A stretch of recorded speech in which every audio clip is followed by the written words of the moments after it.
over the world. Ako nga palang inyong love ambassador siya. At nandito tayo ngayon sa Quezon City para maghatid ng regalo kay Ma'am Sophia Joy. Nagaling kay Ma'am Princess Lynn de la Cruz na nagse-celebrate si Ma'am Sophia ng kanyang birthday.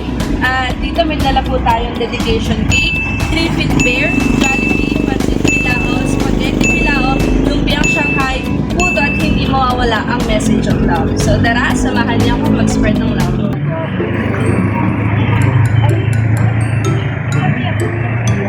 Nagpapagano po sa inyo. Ano po, parcel lang na malaki? Ito po. Happy birthday po! Sa tingin siya po, kanino po galing yan? Sige ma'am, ito po hawakan niyo. Ito po, galing po kay mami niyo po. Sige po. Okay lang po, babasahan ko yung letter. Sige po.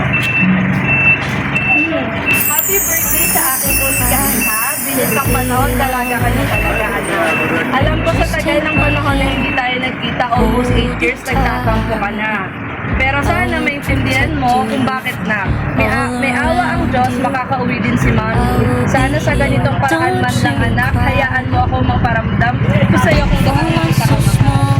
Miss ka na ni Mami. Love you anak, mag-aral mabuti again. Happy birthday ako.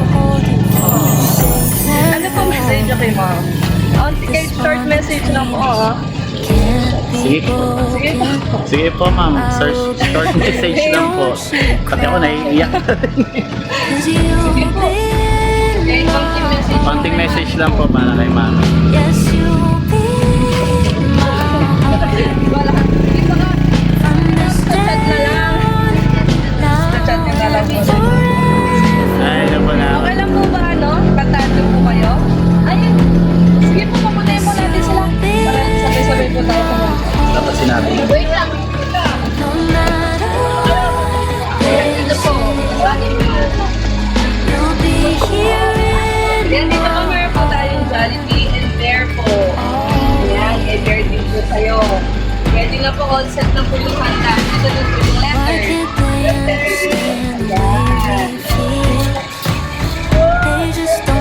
Ayan, sabi niyo po, happy birthday to my beautiful daughter Sophia. Ayan. Sindihan lang po natin ha. Kasi pag umiyak ko